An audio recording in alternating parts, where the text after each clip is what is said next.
স্বাগত ডিবিসি সংবাদে আপনাদের সাথে আছি রেদওয়ান আহমেদ। 6 মাস যেতে না যেতেই আওয়ামী লীগ কিভাবে কর্মসূচি দেয় তা নিয়ে প্রশ্ন তুলেছেন জাতীয় নাগরিক কমিটির মুখ্য সংগঠক সার্জিস আলম। এদিকে প্রধান উপদেষ্টার প্রেস সচিব শফিকুল আলম জানান, যতদিন পর্যন্ত আওয়ামী লীগ ক্ষমা না চাইবে, গণহত্যার বিচার না হবে, ততদিন পর্যন্ত দলটিকে কোনো কর্মসূচি পালন করতে দেয়া হবে না। বুধবার কাকরাইলে উইলস লিটল ফ্লাওয়ার স্কুলে জুলাই গণ অভ্যুত্থান নিয়ে গড়া চিত্র প্রদর্শনী দেখতে যান অভ্যুত্থানের অন্যতম সমন্বয়ক সার্জিস আলম। পরে সাংবাদিকদের সাথে এক ব্রিফিংয়ে হাজারো মানুষকে হত্যার পরও শেখ হাসিনা কিভাবে কর্মসূচি দেয় এমন প্রশ্ন তোলেন সার্জিস। দেশে আসলে শেখ হাসিনা ফাঁসিতে ঝুলবে বলেও মন্তব্য করেন তিনি। ওই খুনি হাসিনা এবং তার সন্ত্রাসী আওয়ামী লীগ, যুবলীগ, ছাত্রলীগ যদি আবার রাজপথে নামে, তবে সাময়িক সময়ের জন্য হলেও আমাদের ইয়াং জেনারেশনকে ঐক্যবদ্ধভাবে আবার রাজপথে নামতে হবে। বিকেলে ফরেন সার্ভিস একাডেমিতে নিয়মিত ব্রিফিংয়ে একই সুরে কথা বলেন প্রধান উপদেষ্টার প্রেস সচিব। জুলাই হত্যাকাণ্ডের সাথে জড়িত দলটির কোনো অনুশোচনা নেই বলে মন্তব্য করে জানান, আওয়ামী লীগের যারা ক্লিন ইমেজে রয়েছেন তারাও এখন পর্যন্ত গণহত্যার জন্য ক্ষমা চায়নি। এদের মধ্যে তো কোনো অনুশোচনা নাই, রিমোর্স নাই, রিগ্রেট নাই, এবং আপনি ওদের যদি ওয়ার্ডিং দেখেন তারা আরও মিথ্যা কথা বলছে। বাংলাদেশে যতদিন না তারা ক্ষমা চাচ্ছে, যতদিন না তাদের এই লিডারশিপকে ট্রায়ালের মধ্যে আনা হচ্ছে এবং তাদের সাবমিট টু জাস্টিস, এবং তাদের যতদিন না তাদের অ্যাকাউন্টেবিলিটির মধ্যে আসছে, ততদিন তাদের কোনো প্রোটেস্ট করার আসলে করতে দেওয়া হবে না। সন্ধ্যায় সুপ্রিম কোর্টের বার অডিটোরিয়ামে আরেকটি অনুষ্ঠানে প্রেস সচিব বলেন, আওয়ামী লীগ মাথা চারা দিয়ে ওঠার পরিকল্পনা করছে। আবার এই গভর্নমেন্ট বা এই সামনে কোনো গভর্নমেন্ট যদি আনপপুলার হয়ে যায়, সে তখন তার ন্যারেটিভটাকে ইম্পোজ করবে। Sultana Swarna, DBC news, Dhaka. বিএনপির বিরুদ্ধে বিভিন্ন মহল অপপ্রচার চালাচ্ছে।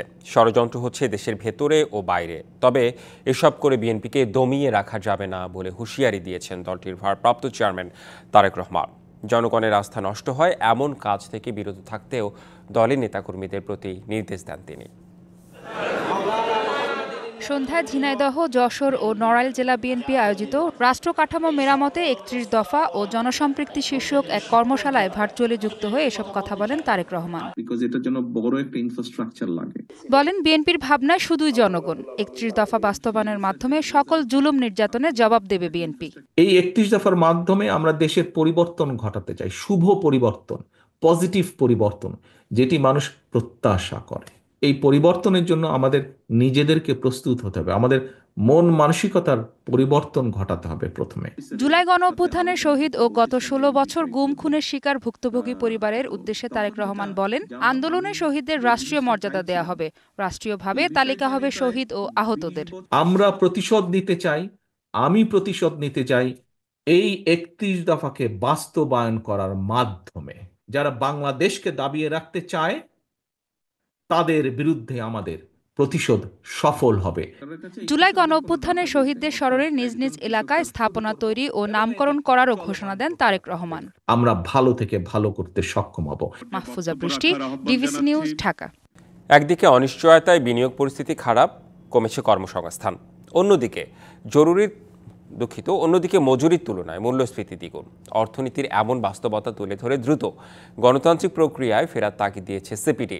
রাজনৈতিক ও অর্থনৈতিক সংস্কার সমান্তরালে রেখে শুধু নির্বাচন কেন্দ্রিক সংস্কার নয়, রাজনৈতিক দলগুলোর মধ্যেও সংস্কার অপরিহার্য বলেও মনে করে প্রতিষ্ঠানটি।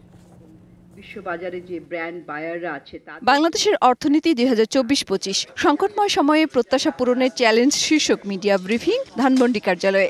আয়োজক বেসরকারি গবেষণা প্রতিষ্ঠান centre for policy dialogue, CPD, যেখানে তথ্য উপাত্তের মাধ্যমে অর্থনীতির বর্তমান চিত্র তুলে ধরা হয়। ব্যাংকগুলিতে তারল্যের সংকট, নিত্য প্রয়োজনীয় পণ্যের উচ্চ মূল্য, স্তীমিত বিনিয়োগ পরিস্থিতি এবং বৈদেশিক রিজার্ভের হ্রাস।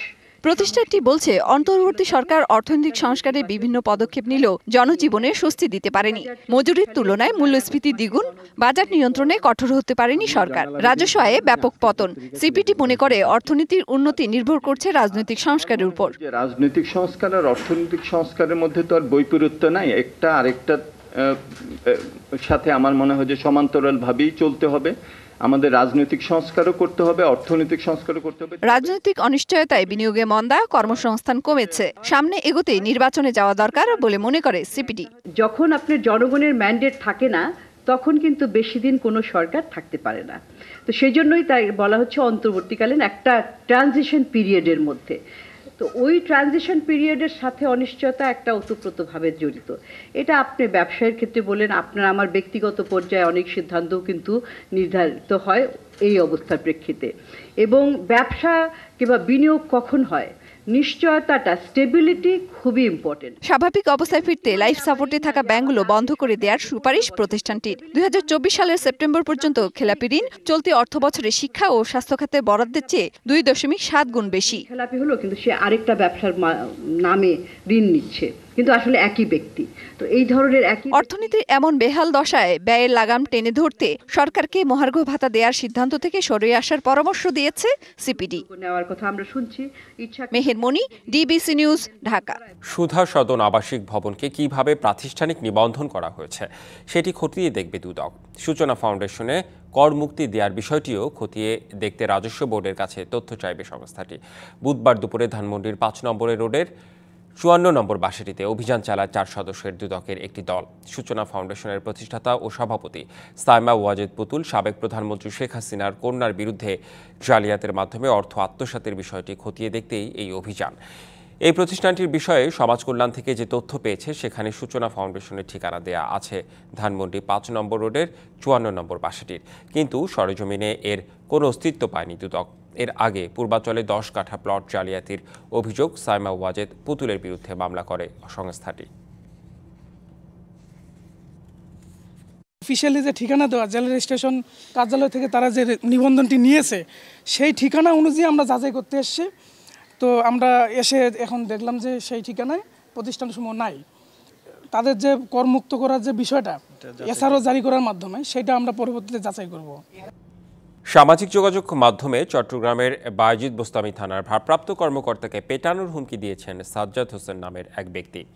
এই ঘটনায় সাধারণ ডায়েরি করেছেন ওসি নিজেই।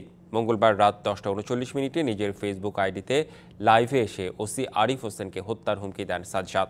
তার অভিযোগ, তার স্ত্রী ওসির বিরুদ্ধে হয়রানির মামলা করায় ওসি সব মামলায় তার নাম ঢুকিয়ে দিচ্ছেন। তিনি জানান, সাজ্জাদ হোসেনের বিরুদ্ধে তদন্ত করতে তিনি পুলিশ কমিশনারকে বলেছেন। সাতক্ষীরায় বিএনপির দুই পক্ষের সংঘর্ষের পর আশাশুনি উপজেলার বুধহাটা ইউনিয়নে 144 ধারা জারি করেছে প্রশাসন। ওই সংঘর্ষে আহত হন 10 জন। পরিস্থিতি নিয়ন্ত্রণে মোতায়েন করা হয় সেনাবাহিনী ও পুলিশ। বুধবার দুপুরে আশাশুনি উপজেলার বুধহাটায় ইউনিয়ন বিএনপির কর্মী সম্মেলনের আয়োজন করা হয়। এ নিয়ে দুই পক্ষের নেতাকর্মীদের কথা কাটাকাটি হয়। পরে শুরু হয় সংঘর্ষ। পরিস্থিতি নিয়ন্ত্রণে রাখতে 144 ধারা জারি করে উপজেলা প্রশাসন। প্রস্তুত ময়দান। শুক্রবার টঙ্গীর তুরাগ তীরে শুরু হচ্ছে তাবলিগ জামাতের বিশ্ব ইজতেমা। 31শে জানুয়ারি থেকে 5ই ফেব্রুয়ারি পর্যন্ত প্রথম ধাপে 2 পর্বে ইজতেমায় অংশ নেবেন মাওলানা জোবায়েরপন্থীরা। আর মাওলানা সাদপন্থীদের ইজতেমা হবে 14 থেকে 16 ফেব্রুয়ারি। সার্বিক পরিস্থিতি বিবেচনায় নিয়ে নিরাপত্তা ব্যবস্থা সাজানো হয়েছে বলে জানিয়েছেন আইজিপি বাহরুল আলম। টঙ্গীর তুরাগ নদের তীরে 160 একর জমি জুড়ে বিশ্ব ইজতেমা ময়দান প্রস্তুত করা হয়েছে। শুক্রবার ফজরের নামাজের পর থেকেই আম বয়ানের মাধ্যমে বিশ্ব ইজতেমার আনুষ্ঠানিকতা শুরু হবে। মুসল্লিদের ভিড় বিবেচনা করে কয়েক বছর ধরে ইজতেমার আয়োজন হচ্ছিল 2 পর্বে। এবার প্রথম পর্বও হবে 2 ধাপে। প্রথম পর্বের প্রথম ধাপে 31শে জানুয়ারি থেকে 2রা ফেব্রুয়ারি পর্যন্ত দেশের 41টি জেলার তাবলিগ মুসল্লিরা অংশ নেবেন। দ্বিতীয় ধাপে 3রা ফেব্রুয়ারি থেকে 5ই ফেব্রুয়ারি পর্যন্ত দেশের বাকি জেলার মুসল্লিরা অংশ নেবেন। আর দ্বিতীয় পর্বে মাওলানা সাদ অনুসারীদের ইজতেমা হবে 14, 15 ও 16 ফেব্রুয়ারি। বুধবার ভোর থেকে দেশের বিভিন্ন জেলা থেকে আগত মুসল্লি ও নেতারা তাদের খিত্তা অনুযায়ী ময়দানে অবস্থান নেওয়া শুরু করেছেন। আগে আসে ওই যে জায়গা নিচ্ছি, আমলে এখন বসবো। ফজরে এসে আমরা এখানে জামাত করছি আর কি। ইজতেমা ময়দান পরিদর্শন করে পুলিশ মহাপরিদর্শক জানান, নিরাপত্তা ব্যবস্থায় পুলিশ, র্যাব, আনসারের পাশাপাশি থাকবে সেনাবাহিনী ও বিজিবি। 365টি সিসি ক্যামেরার মাধ্যমে পুরো ময়দান পর্যবেক্ষণ করা হবে। প্রায় 6000 আইনশৃঙ্খলা বাহিনীর সাথে নিরাপত্তায় দায়িত্ব পালন করবেন 10,000 স্বেচ্ছাসেবক। সাব কন্ট্রোল রুম থাকবে আমাদের 15টি। সেখানে আপনারা যার কোনো অসুবিধা হয় সাব কন্ট্রোলে সেখানে রিপোর্ট করলে আমরা তাৎক্ষণিক ব্যবস্থা নেব। নিরাপত্তা ব্যবস্থা নিয়ে কথা বলেন পুলিশ মহাপরিদর্শকও। এবার কিন্তু ব্রিফিং দিয়ে আমরা শেষ করিনি, আমরা আবার এই যে একটা প্রিন্টেড বুকও তাদের হাতে দিয়ে দিচ্ছি, সো দ্যাট তারা নিজেদের অংশটা বুঝেন, আবার পুরো দি হোল পিকচার একটা হোলিস্টিক ধারণা যেন প্রত্যেকের মাথায় থাকে।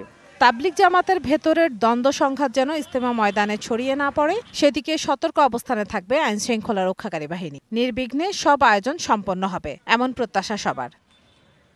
DBC news desk.